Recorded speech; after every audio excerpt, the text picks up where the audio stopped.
کہ کھارے راہ کو چوم لے، میرے ساتھ ساتھ چلے وہی جو کہ کھارے راہ کو چوم لے، جنہیں کلفتوں سے گریز ہو وہ میرا شریک سفر نہ ہو۔ انہی کلیوں کو حق ہے لذت لطف بہاروں کا، انہی کلیوں کو حق ہے لذت لطف بہاروں کا، جو کلیاں ابتدائے عمر سے کانٹوں میں پلتی ہے۔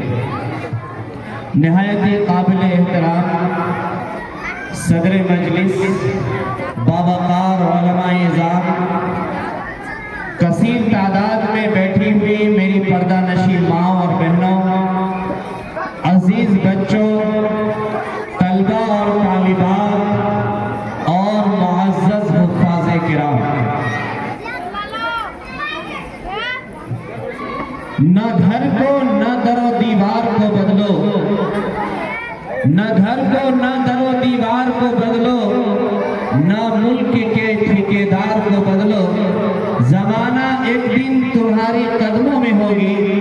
مگر شرط ہے کہ اپنے کردار کو بدلو۔ برادران اسلام،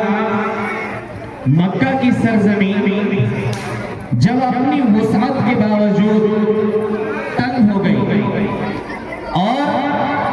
ہم سب کے آقا شہنشاہ کونین خاتم النبیین جناب محمد رسول اللہ صلی اللہ علیہ وسلم کو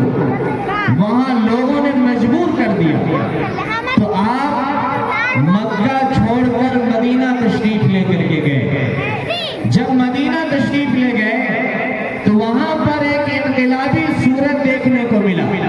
یعنی وہاں لوگوں میں ہمدردی، محبت، اخلاص اور لوگوں میں ایسی دینی بیداری دیکھا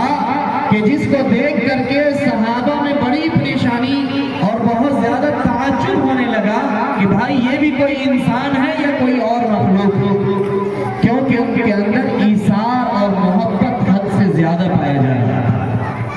ان کے اندر عادت کیا تھی؟ عادت یہ تھی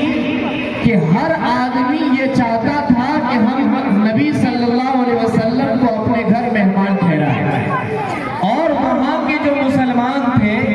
مکہ سے ہجرت کرنے والے مسلمانوں کو اپنے گھر میں پناہ دینے کی کوشش کر رہے تھے۔ ہر چیز میں حصے داری انہوں نے لگایا اور ایک وہ مثال پیش کیا کہ دنیا اس کی مثال پیش کرنے سے قاصر ہے۔ لیکن جب میں آج سے 2 سال قبل تقریباً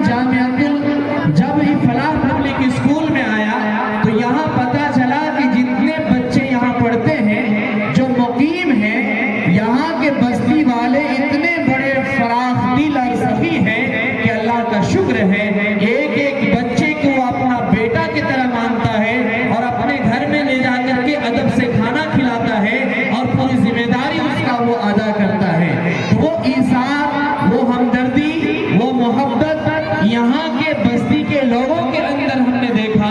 اور یہ جذبہ، یہی خلوص، یہی محبت، یہی اخلاص ہے کہ جس کی وجہ سے آپ نے دیکھا کہ یہاں پر چینجنگ آئی، زمانہ بدلا، حالات بدلے، یہاں کا معاشرہ بدلتا ہوا چلا گیا۔ چونکہ 5 سال قبل یہاں کے جو ماحول تھے وہ کچھ اور تھے، آج کچھ اور ہے، 10 سال پہلے کچھ اور تھے، آج کچھ اور ہے۔ اس سے یہ سمجھ میں آیا کہ اللہ تعالیٰ نے اس روئے زمین پر حضور اکرم صلی اللہ علیہ وسلم کی معرفت جو سب سے پہلا پیغام دنیا کو دیا، وہ پیغام یہی تھا، اقرأ باسم ربک الذی خلق۔ یہ آیت جب دنیا میں نازل ہوئی، جب آپ صلی اللہ علیہ وسلم کے کانوں پر اس آیت کو پہنچایا گیا اور دنیا کے سامنے اعلان کی باری آئی تو آپ نے فرمایا ما انا بقاری، میں پڑھا لکھا نہیں ہوں۔ میں آپ سے پوچھنا چاہتا ہوں، یہ الفلاح پبلک اسکول کا 7 سال کا کوئی بچہ ہو یا 10 سال کا بچہ ہو، اگر ان کے سامنے کہا جائے کہ بابو پڑھو اقرأ باسم ربک الذی خلق، کون سا بچہ ہوگا جو پڑھنا شروع نہیں کرے گا؟ ہر بچہ پڑھنے کی کوشش کرے گا، لیکن قربان جائیے ہم سب کے آقا تاجدار مدینہ جناب محمد رسول اللہ صلی اللہ علیہ وسلم کی ذات گرامی پر 40 سال کی عمر ہے، نبوت مل رہی ہے اور کہا جا رہا ہے، جبرائیل علیہ السلام کہہ رہے ہیں اقرأ، پڑھو، لیکن آپ فرماتے ما انا بقاری، میں پڑھا لکھا نہیں ہوں۔ اس کے اندر حکمت کیا تھی؟ ان کے اندر حکمت اور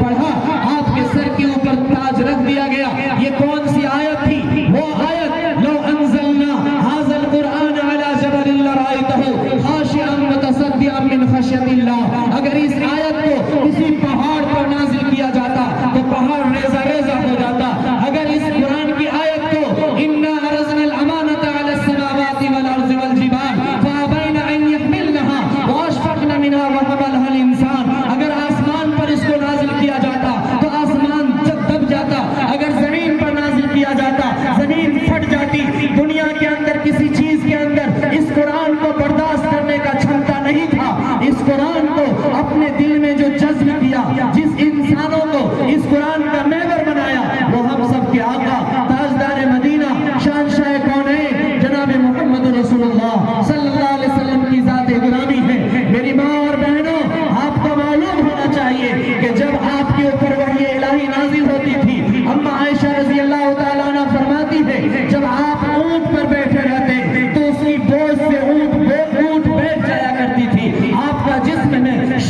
پسینہ آ جایا کرتا تھا، آپ پسینہ سے شرابور ہو جاتے تھے. حضرت علی رضی اللہ تعالیٰ عنہ فرماتے ہیں ایک بار شہنشاہ کونین میرے ران پر سر رکھ کر کے سو رہے تھے، اتنے ہی میں وہی نازل ہونا شروع ہو گئی. مجھے ایسا محسوس ہو رہا تھا کہ میرا جان پھٹ جائے گا، ہڈی ٹوٹ جائے گی. اس قدر اس قرآن کی بوجھ کو برداشت کر کے اللہ تبارک تعالیٰ نے اس امت کو، اس قرآن کو اپنے سینے میں جذب کرنے کی صلاحیت پیدا کر دی. اور اللہ تعالیٰ نے اس قرآن کے محور اس انسان کو بنایا جو سب سے زیادہ اشرف المخلوقات ہے، جس کے بارے میں اللہ تعالیٰ نے قرآن کے اندر فرمایا اقرأ باسم ربک الذی خلق، پڑھو اس رب کے نام سے جس نے تم کو پیدا کیا ہے. میرے بھائیو، اللہ تعالیٰ فرماتے ہیں یا معشر الجن والانس ان استطعتم ان تنفذوا من اقطار السماوات والارض فانفذوا لا تنفذون الا بسلطان. یہ آسمان اللہ کا بنایا ہوا ہے، یہ زمین اللہ کی بنائی ہوئی ہے، سارے کائنات اللہ کے ہے. اگر اس زمین پر رہ کر کوئی اللہ سے بغاوت کرتا ہے،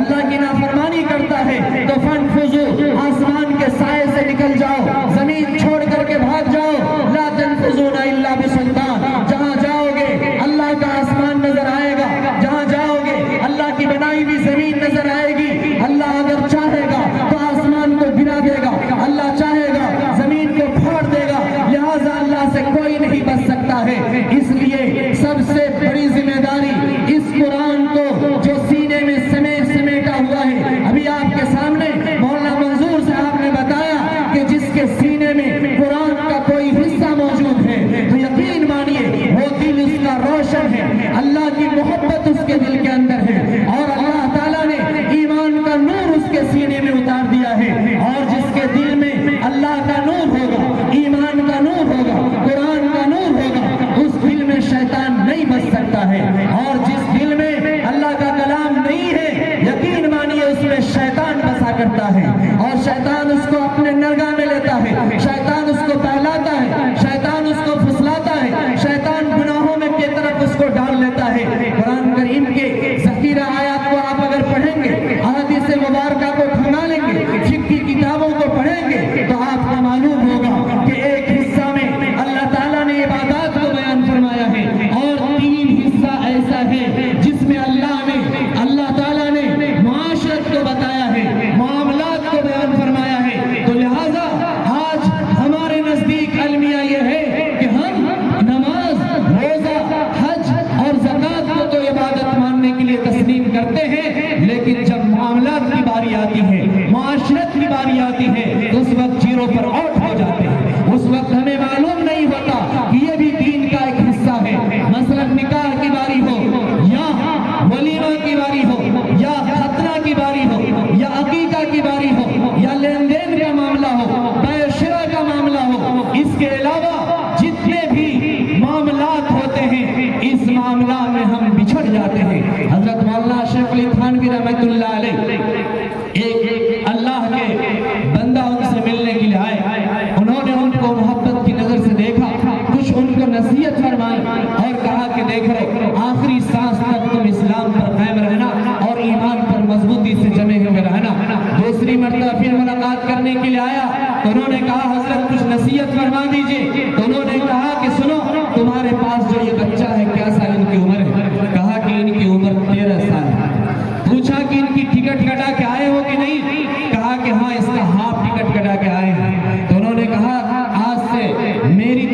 کی کوئی نصیحت نہیں. پوچھا کیوں؟ کہا اس لیے کہ اس بچہ کا فل ٹکٹ ہونا چاہیے. آپ سرکار کے ساتھ دھوکہ بازی کیے اور آپ کے دل میں ایمان نہیں اتر سکتا، کیونکہ آپ کا جو رویہ ہے، آپ کا جو کردار ہے، آپ کا جو معاملہ ہے، یہ سرکار کے ساتھ بھی اچھا نہیں ہے. یعنی آپ امانت میں خیانت کر دیے، آپ کا معاملہ صاف ستھرا نہیں ہے. اسی طرح سے چاہے لین دین کا معاملہ ہو، قرض کا معاملہ ہو، آپسی معاملہ ہو اور رشتہ داروں کا معاملہ ہو، وراثت کا معاملہ ہو، یہ سارے معاملے میں ہمارے مسلمان بھائی بہت پیچھے رہ جاتے ہیں، جس کی وجہ سے ہم لوگوں میں صرف ایک نظریہ پھیل گیا ہے کہ ہمارے سر پر ٹوپی رہے، جسم میں حجاب اور نقاب رہے تو ہم مسلمان بن جائیں گے. نہیں، یہ ایک ڈھانچہ، یہ ایک شکل، یہ ایک صورت ہے. جو اصل ایمان ہے، جو اصل دین ہے، جو اصل حقیقت ہے، وہ یہ ہے کہ ہمارے سر سے لے کر پیر تک پورے کے پورے اسلام میں داخل ہونا چاہیے. چاہے جس طرح کا معاملہ ہو، اس معاملہ میں 100% ہم اسلام پر قائم رہیں، 100% ہم اسلام کو بجا لائیں، ان کے طریقے پر چلنے کے لیے تیار رہیں، ورنہ تو پھر ہمارے نزدیک گڑبڑی ہو جائے گی. ایک بیوی اپنے شوہر سے تنگ آ جاتی ہے اور اس کے بعد ماں کے سامنے زبان سے بدزبانی کرتے ہوئے کہتی ہے کہ اے شوہر ذرا بتا، تو اپنے ماں کے ساتھ رہنا چاہتا ہے یا اپنی بیوی کے ساتھ رہنا چاہتا ہے؟ شوہر تذبذب میں پڑ جاتے ہیں کہ آخر کیا جواب دوں. ماں کے ساتھ بولتا ہوں تو پھنس جاتا ہوں، بیوی کے ساتھ بولتا ہوں تو معاملہ پھنس جاتا ہے. اب کرے کیا؟ انہوں نے جو ان کے پاس بیٹا تھا ان کو بلایا اور بلانے کے بعد کہا کہ بیٹا کل تمہاری شادی ہو جائے گی، شادی کے بعد تمہاری بیوی تم سے کہے گا، سوال کرے گا کہ تم اپنی بیوی کے ساتھ رہنا چاہتے ہو یا ماں کے ساتھ رہنا چاہتے ہو، تمہارا کیا جواب ہوگا؟ کہا کہ میں باپ کو جو دیکھوں گا وہی کروں گا. یعنی ہمارا باپ اگر ماں کے ساتھ رہنا پسند کرتا ہے تو میں بھی ماں کو اختیار کروں گا، اگر وہ بیوی کے ساتھ رہنا چاہتے ہیں تو میں بھی بیوی کو اختیار کروں گا. تو لہٰذا ان کے سوال میں جواب موجود تھا. کہنے کا مطلب یہ تھا کہ چاہے وہ باپ کا رشتہ ہو، چاہے وہ بیوی کا رشتہ ہو، یہ دونوں رشتہ محترم ہے، دونوں رشتہ پاکیزہ ہے. اس لیے جو اپنے بڑوں کی عزت نہیں کرتا وہ پیچھے والے سے ضرور لات کھاتا ہے، وہ پیچھے والے سے ضرور گھر کو توڑوا لیتا ہے. اس لیے رشتہ کا احترام یہ ہے، اور ایک عورت کے اوپر یہ ذمہ داری ہے کہ وہ اپنے ساس کی بھی خدمت کرے، اپنے سسر کی بھی خدمت کرے، اپنے شوہر کی بھی خدمت کرے. شہنشاہ کونین جناب محمد رسول اللہ صلی اللہ علیہ وسلم نے فرمایا کہ بیوی اصل میں حقیقت وہ ہے کہ جب شوہر ان کے پاس آئے تو مسکرا کر کے اس کو خوش کر دے. اصل بیوی وہ ہے کہ جب شوہر ان کو کسی کام کا حکم کرے تو اطاعت کرے، اس کی فرما برداری کرے، اس کی بات کو مانے، اور اس کے غائبانہ میں اگر وہ بدیس کمانے کے لیے چلے جائے یا کہیں گھر چھوڑ کر کے کمانے کے لیے چلے جائے تو اس کے غائبانہ میں بیوی اپنی عصمت کی بھی حفاظت کرے، ان کے بچوں کی بھی حفاظت کرے، ان کے مال کی حفاظت کرے، ان کی اولاد کی حفاظت کرے، اور رمضان کا روزہ رکھے، 5 وقت کی نماز وقت پر ادا کرے. تو شہنشاہ کونین جناب محمد رسول اللہ صلی اللہ علیہ وسلم نے فرمایا کہ ان کے لیے اللہ جنت کے 8 دروازہ کھول دے، وہ جس سے چاہے جنت میں داخل ہو جائے. میری ماں اور بہنوں، بہت ساری شکایتیں، بہت سارے استفتاء، اور وہ شکایت یہ ہے کہ ہمارے شوہر 5 سال سے بدیس میں رہتے ہیں، 5 سال سے بدیس میں رہتے ہیں، اور 4 سال سے وہ ایک جملہ ہم سے بات نہیں کی، ہم کو کما کے نہیں دیتے. ماجرا کیا ہے؟ ماجرا یہ ہے کہ وہ کسی غیر عورت کے ساتھ پھنس گیا، اسی کے ساتھ وہ رہنا پسند کرتا، اسی کے ساتھ وہ بات کر رہا ہے. اور ایک شوہر کہتا ہے کہ میں 4 سال سے بدیس میں تھا، میں نے کما کر کے اپنی بیوی کو دیا، گھر بنایا، گھر وہ اپنے نام کر لیا، اور اس کے بعد غیر مرد کے ساتھ میری شادی میں ہوتے ہوئے غیر مرد کے ساتھ شادی رچا لیا، اور میری زمین کو وہ بیچ کر کے فرار ہو گئی. 3 بچے ہیں ان کے ساتھ. افسوس کے ساتھ، حسرت کے ساتھ، صدمہ کے ساتھ بیان کرنا پڑتا ہے، یہ ایسی بات ہے، یہ ناگہانی ایسی آفت ہے کہ جو ایک مسلمان کے لیے لوگ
میدان محشر میں جب اولین آخرین کی سب بندی ہو جائے گی اور میدان محشر کو چار جانب سے سمندروں کے ذریعے سے گھیر دیا جائے گا، اس میں آگ لگا دی جائے گی، اللہ تعالیٰ فرمائیں گے وَيُدْعَوْنَ إِلَى السُّجُودِ، آؤ میرے سامنے سجدہ کر کے دکھاؤ، فَلَا يَسْتَطِيعُونَ، بے نمازی سجدہ نہیں کر پائے گا، وہ کھڑا رہے گا، اس کو پکڑا جائے گا، ان کے جسم میں 70 گز زنجیر سے جکڑ دیا جائے گا اور آگ کے انگارے میں اس کو ڈال دیا جائے گا۔ فَخَلَفَ مِن بَعْدِهِمْ خَلْفٌ أَضَاعُوا الصَّلَاةَ وَاتَّبَعُوا الشَّهَوَاتِ فَسَوْفَ يَلْقَوْنَ غَيًّا۔ اللہ تعالیٰ فرماتے ہیں بعض کے ناخلف لوگ ناہنجار مرد اور عورت اس انداز سے پیدا ہوگی کہ وہ نماز کو ضائع کر دیں گے، خواہش نفس کی پیروی کریں گے، فَسَوْفَ يَلْقَوْنَ غَيًّا، جہنم کی دہکتی ہوئی بھڑکتی ہوئی آگ، جہنم کی گھاٹی اس کی انتظار کر رہی ہے۔ نماز نہ پڑھنے والوں کا انجام کل قیامت کے دن بہت برا ہوگا۔ پھر آپ نے فرمایا کہ اے معاذ، کل قیامت کے دن ایک جماعت اللہ کے سامنے میں اس حال میں آئے گی کہ ان کے جسم میں برس کی بیماری ہوگی، ان کے جسم سے گوشت کٹ کٹ کے گر رہا ہوگا۔ معاذ بن جبل رضی اللہ تعالیٰ عنہ نے پوچھا یا رسول اللہ وہ کون لوگ ہوں گے، کون سے کام کرنے والے ہوں گے؟ آپ نے فرمایا کہ وہ ماں باپ کی نافرمانی کرنے والے ہوں گے، ماں باپ کو ستاتے ہوں گے، ماں باپ کو رلاتے ہوں گے، ماں باپ کو گھر سے باہر دھکا مار کر نکالتے ہوں گے، ماں باپ کو چھوڑ کر بیویوں کو لے کر الگ زندگی بسر کرنے والے ہوں گے اور ماں باپ کی خبر اور کھوج نہ رکھنے والے ہوں گے۔ جس ماں باپ نے جنم دیا، جس ماں باپ نے پرورش کیا، جس ماں باپ نے نمک روٹی کھلا کر کے جوان کیا، آج شادی کرنے کے بعد وہ ماں باپ کو چھوڑ کر کے زندگی گزار رہا ہے، وہ کیا سمجھتا ہے کہ خوش رہے گا؟ وہ کیا سمجھتا ہے کہ اس کی زندگی سنور جائے گی؟ وہ کیا سمجھتا ہے کہ زندگی میں تاج محل بن جائے گا؟ نہیں نہیں، سونے کا مکان بنا لیجئے، زمین پر تاج محل بنا لیجئے، کل قیامت کے دن اللہ کے سامنے کھڑے ہوں گے تو اللہ آپ سے ناراض ہوں گے، کیونکہ جس نے ماں باپ کو خوش کیا اس نے اللہ کو خوش کیا، جس نے ماں باپ کو راضی کیا اس نے اللہ کو راضی کیا، اور جس نے ماں باپ کو ستایا اس نے اللہ کو تکلیف پہنچایا، اور اللہ اس کو کبھی برداشت نہیں کرے گا۔ حضرت معاذ بن جبل رضی اللہ تعالیٰ عنہ کے سوال پر شہنشاہ کونین جناب محمد رسول اللہ صلی اللہ علیہ وسلم نے فرمایا کہ اے معاذ، ایک جماعت کل قیامت کے دن اللہ کے سامنے آئے گی، اس حال میں آئے گی کہ ان کا پیٹ پہاڑ کے برابر ہوگا، اس میں سانپ اور بچھو بھرا ہوا ہوگا، اس میں وہ ڈنک مار رہا ہوگا اور اس میں کھول رہا ہوگا، پیٹ میں چل پھر رہا ہوگا۔ ایک چھوٹی سی چالی پیٹ میں چلنے لگے تو آدمی پریشان ہو جاتا ہے، تھوڑی سی درد ہو جائے تو آدمی کی نیند حرام ہو جاتی ہے۔ سانپ اور بچھو جب پیٹ میں ڈنک مارے گا، کاٹے گا تو آدمی تھر تھر تھر تھرائے گا، پریشان ہوگا۔ اور اس کے بعد معاذ بن جبل رضی اللہ تعالیٰ نے پوچھا یا رسول اللہ یہ کون لوگ ہوں گے؟ آپ نے فرمایا کہ جس کے پاس مال ہوگا،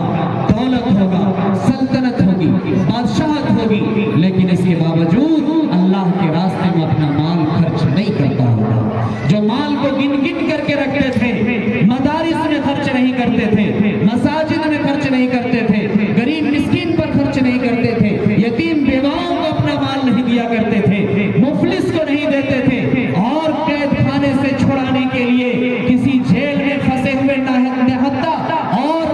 بے گناہ مسلمانوں کو نکالنے کے لیے اپنا مال خرچ نہیں کرتے تھے، ایسے آدمی کل قیامت کے دن اللہ کے سامنے آئیں گے تو ان کے پیٹ میں سانپ اور بچھو ہوگا۔ حضور اکرم صلی اللہ علیہ وسلم نے فرمایا کہ معاذ، ایک جماعت کل قیامت کے دن اللہ کے سامنے میں آئے گی، اس حال میں آئے گی کہ ان کی زبان حلق سے کٹی ہوئی ہوگی۔ پوچھا یا رسول اللہ وہ کون لوگ ہوں گے؟ آپ نے فرمایا کہ وہ جھوٹی گواہی دینے والے ہوں گے۔ آج ہماری عورتوں کی مجمع جب لگے تو اس میں دیکھ لیجئے ایک عورت دوسری عورت کی کتنی غیبت کرتی ہے، ایک عورت دوسری عورت کی کتنی زیادہ ان کی برائیاں کرتی ہے، مطلب آپس میں ایک دوسرے میں میل جول نہیں نظر آتا ہے۔ سب کی بات میں نہیں کر رہا ہوں، بعض اس طرح کی عورتیں ہوتی ہیں جس کے بارے میں آپ نے فرمایا تھا عید کے موقع سے، اے عورتوں کی جماعت، جب میں معراج پر گیا تو سب سے زیادہ عورتوں کو جہنم میں دیکھا۔ ایک عورت نے سوال کیا یا رسول اللہ آخر کیوں؟ فرمایا اس لیے کہ جو شوہر محنت اور مشقت کر کے کما کے لا کے دیتا ہے اس شوہر کو وہ ناشکری کیا کرتا ہے۔ ایک جملہ پر پوری زندگی کے محنت بھائی کا لایا ہوا ہے، یہ چیز میرا باپ کا دیا ہوا ہے، یہ چیز میری ماں کا دیا ہوا ہے، میں آپ کی کبھی کوئی چیز جانتی نہیں ہوں، آپ نے کبھی مجھے خوشی نہیں دیا، کبھی مجھے تسلی اور سکون نہیں دیا، ایسے ناشکری عورت جو اپنے شوہر کی ناشکری کرتی ہے کل قیامت کے دن وہ جہنم کے اندر ہوگی۔ اور پھر آپ نے فرمایا کہ اے عورتوں کی جماعت استغفار زیادہ کیا کرو، استغفار زیادہ کیا کرو، اللہ کے سامنے استغفار کرو، معافی مانگو، کیونکہ زبان تمہاری کینچی کی طرح چلتی ہے اور اس زبان کی وجہ سے زیادہ لوگ جہنم کی آگ میں جلیں گے۔ نمبر ایک زبان کی وجہ سے اور نمبر دو شرمگاہ کی وجہ سے۔ تو زبان کو کنٹرول میں استعمال کیا کیجئے، یہ زبان بہت پتلی ہے، بہت چھوٹی ہے، اللسان جرم والجرم کثیر، یہ زبان بہت چھوٹی ہے لیکن کام بڑی موٹی موٹی کرتی ہے، یہ زبان گالی دیتی ہے، دوسروں میں آگ لگاتی ہے، نفرت پھیلاتی ہے، ڈنڈا کھلوا دیتی ہے اور اندر چھپ جایا کرتی ہے، یہ زبان بہت شاطر ہے۔ اس لیے آپ صلی اللہ علیہ وسلم کے پاس ایک صحابی آئے، انہوں نے کہا یا رسول اللہ مجھے نصیحت فرما دیجئے، آپ نے زبان پکڑ کر کے فرمایا کہ اس کی حفاظت کرو۔ دوسری مرتبہ آئے، کہا کہ مجھے نصیحت فرما دیجئے، آپ نے زبان پکڑ کر کے فرمایا کہ اس کی حفاظت کرو۔ تیسری مرتبہ آیا، کہا کہ مجھے نصیحت فرما دیجئے، آپ نے فرمایا اس زبان کی حفاظت کرو، یعنی جب بولو تو حق بات بولو، اللہ کا ذکر کرو، قرآن کی تلاوت کرو، دوسروں کو ملاؤ، دوسروں میں محبت پیدا کرو، ہمدردی پیدا کرو، صلہ رحمی پیدا کرو، بھائیوں میں محبت ڈالو اور نند میں محبت ڈالو، خاندانوں میں محبت ڈالو، رشتہ کو مت توڑو، یہ رشتہ بہت مضبوط ہے، یہ رشتہ بہت محترم ہے جو خون کا رشتہ ہے۔ واتقوا اللہ الذی تساءلون بہ والارحام، اس اللہ سے ڈرو جس کا وسیلہ دے کر تم اپنے رشتہ داروں سے حق مانتے ہو۔ یہ رشتہ اتنی عظیم ہے کہ اللہ تعالیٰ نے قرآن میں فرمایا الذین یصلون، وہ لوگ الذین ینقضون عہد اللہ من بعد میثاقہ ویقطعون ما امر اللہ، اللہ نے تم سے جو عہد لیا تھا کہ تم اللہ کو ایک مانو گے، اللہ کی عبادت کرو گے، اللہ کے ساتھ کسی کو شریک نہیں کرو گے، تم نے جو عہد لیا تھا اس عہد کو مت توڑو، اور جو تم نے اللہ تعالیٰ سے یہ کہا تھا کہ رشتہ کو ہم بجا لائیں گے، رشتہ کو نہیں توڑیں گے، رشتہ کو بچا کر کے رکھیں گے، اس رشتہ کا احترام کرو، کیونکہ جو آدمی رشتہ کو توڑتا ہے، معاملات کو درست نہیں رکھتا ہے، چاہے وہ کتنی ہی عبادت کر لے، کتنی بار وہ حج کر لے، کتنی ہی وہ نماز پڑھ لے، کتنی ہی وہ قرآن پڑھ لے، اگر رشتہ میں محبت نہیں ہے تو لا يدخل الجنت قاطع، رشتہ توڑنے والا جنت میں داخل نہیں ہوگا۔ رشتہ کا احترام کیجیے۔ آخری بات، حضور پاک صلی اللہ علیہ وسلم نے معاذ بن جبل رضی اللہ تعالی عنہ، حضرت معاذ بن جبل رضی اللہ تعالی عنہ سے فرمایا کہ اے معاذ، ایک جماعت کل قیامت کے دن اللہ کے سامنے آئے گی، ان کا چہرہ 14ویں چاند کی طرح چمک رہا ہوگا، ان کا ہاتھ چمک رہا ہوگا، ان کے پاؤں چمک رہے ہوں گے، اس لیے کہ وہ چہرے پر وضو کیا کرتا تھا، ہاتھ دھویا کرتا تھا، پیر دھویا کرتا تھا، اپنے دل کو پاک رکھتا تھا کینہ سے، غیبت سے، اخلاقی برائیوں سے، اس وجہ سے اللہ کے سامنے جب وہ آئے گا تو ان کا چہرہ 14ویں چاند کے طرح چمک رہا ہوگا۔ آپ لوگ خوش نصیب ہیں کہ جن کا یہ 5 نونہال آج پگڑی کا شرف ان کے سر کے اوپر مانا گیا ہے، یہ بڑا اعزاز ہے، دنیاوی اعتبار سے کچھ بھی نہیں، آخرت میں جو ان کو ملنے والا ہے ایسا تاج ان کے ماں باپ کو پہنایا جائے گا کہ جن کے سامنے سورج کی روشنی مان پڑ جائے گی۔ جب ان کے ماں باپ کے ساتھ یہ معاملہ ہوگا تو خود یقین کیجئے جو خود حافظ قرآن ہیں، جن سے کہا جائے گا پڑھتا جا اور جنت کے درجوں پر چڑھتا جا، وہیں تیری منزل ہوگی جہاں تیرا قرآن کی آخری آیت ختم ہو۔ تو لہٰذا حافظ قرآن یہ بہت بڑے مبارکبادی کے قابل ہے، لائق ہے۔ آپ نے وہ عظمت والی چیز کو اپنے سینے میں سمیٹ لیا ہے کہ جس کو سمیٹنے کے لیے نہ آسمان کے پاس طاقت تھا، نہ زمین کے پاس، نہ پہاڑ کے پاس، اللہ تعالیٰ نے آپ کو اس کا محور بنایا۔ آپ خوش نصیب ہیں۔ اللہ تعالیٰ سے دعا کریں اور اپنے دل میں جذبہ رکھیں کہ ہم سب بنائیں گے، چاہے بیٹی ہو چاہے بیٹیاں ہو، سب کے اوپر تعلیم ضروری ہے۔ انہی کلیوں کو حق ہے لذت لطف بہارا کا، جو کلیاں ابتدائے عمر سے